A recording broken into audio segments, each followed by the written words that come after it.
This is Irvin Griffin. Going a little old school on this one, as you hear that theme in the background.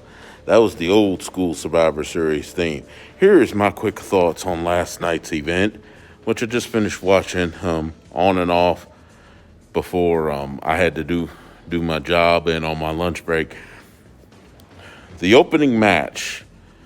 I didn't watch the pre-show, so I have no clue on that. The opening match, which was the 5-on-5 Raw tag team match. I have no issue with Raw winning, but a clean sweep? Really? Not one guy off of Raw gets pinned. As dysfunctional as they were, I guess they want to make SmackDown even more dysfunctional, but not one guy off of Raw gets pinned. A clean sweep only works when it makes sense, when one side is totally superior to the other. I didn't see much. The teams looked pretty even to me. But in any case, that happened. Then we come to a match that I was only entertaining because I knew, and honestly, I'm just going to be blunt. Honestly, the ass whooping should have been a lot harder than it was. Bobby Lashley versus Sami Zayn. I mean, the only chance Sami Zayn had was what the strategy he did try, which I have to admit was smart. He tried to get himself disqualified against Bobby Lashley by trying to goad one of the Hurt Business to strike him in front of the ref. The other thing would be to get a big cinder block and bash Lashley over the head, because those were the only two ways he was getting that win. Otherwise, he should never beat Bobby Lashley in any situation. No situation you could come up where Sami Zayn should beat that brother. So the right man went over in that one. Then here comes a match that I was mildly interested in, only because they put on good matches every time they get in the ring together. And that was Sasha Banks, the SmackDown Women's Champion, against Asuka, the Raw Women's Champion. Sasha Banks gets I must say, a needed clean win over Asuka. Even though Asuka has pretty much had her number throughout their encounters. I think prior to this, they had faced 4 previous times. And in every one of those except for one, and even that one's questionable, Asuka has won. The only time Sasha Banks won was when she beat her for the Raw Women's Championship, but that whole thing was so screwy over there. But then again, she was a full-fledged heel at the time, so it kind of made sense. But anyway, Sasha gets the win. Then we come to the, you know what? I'm going to skip over and get to that last, the women's elimination match. I'm going to skip over that, go to the official main event, which was Drew McIntyre, the WWE champion, versus the Universal champion, Roman Reigns. Pretty hard hitting, as I figured it would be. And I must admit, Roman gets the win like he should have, but they did it in a way to where Drew McIntyre really didn't lose anything. He didn't really lose credibility. I even said to my friends, I said, look, Roman needs to win more than Drew McIntyre, only because of this tribal chief angle he's got going. That's the only reason I would be cool with him winning. But it has to be in a way that doesn't diminish Drew. And sure enough, they did do that. It was a screw job finish, basically, but it worked. In this case, it worked. Then you have the farewell to The Undertaker.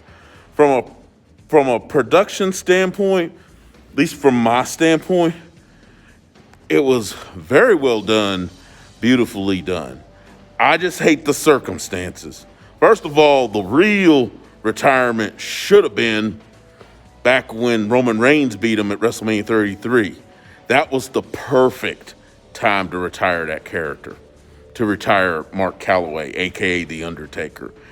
I would have even accepted the quiet retirement over the summer after the Boneyard match, aka the Buried Alive match against AJ Styles. I would have been cool with that. But they chose to do it this way.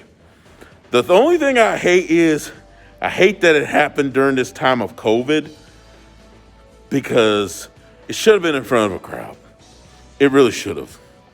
It should have been, and that's the only shame of it. It should have been in front of a crowd, an actual live crowd. Production-wise, it was stellar. But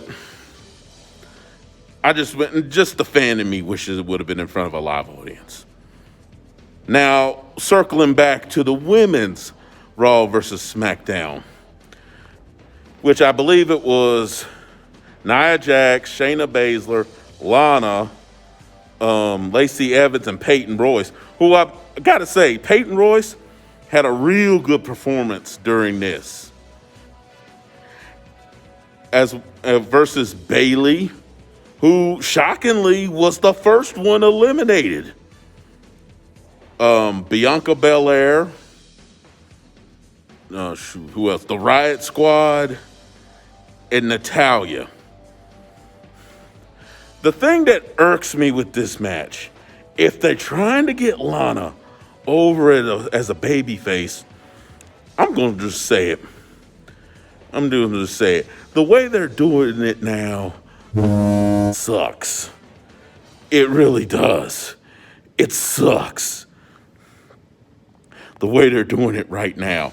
Because it's making her look such like a... And I don't mean that because of her gender. I mean, it makes her look like a damn... Oh my God. I mean... Good grief. I mean, have her do something. Even if she gets her ass whooped, have her do something. Smack her. Smack Nia Jax. Push Shayna Baszler back. Something. I mean, good grief. This does not make her a sympathetic babyface. This makes me not want to cheer her. This makes me sit in the chair and I'm looking like, woman, quit standing there like a child. Cuss one of them out, smack them, something. I mean, even if you get your ass whooped, come on. And she ends up being the sole survivor, which in a way is karma. I saw what they were trying to go for, but this does not make me root for her. A better way, number one, it should have been Bianca Belair, because Bianca Belair put on the gutsy performance at the very end, in my opinion. And number two, if you really want to cost them, have her cost Nia Jax the match somehow. Like Shayna Baszler was already disqualified. Technically, Lana was still in the match, along with Nia Jax. When Nia Jax and Bianca Belair was on the outside, do something to where Lana actually costs Nia Jax the match. Have Nia chase after Bianca Belair, and then as Bianca going, Lana foot trips her into the steel steps, knocks her out, and then she just looks down at Nia Jax and walks off. The referee counts out Nia. Bianca Belair, called her Brianna. Bianca Belair is back in the ring.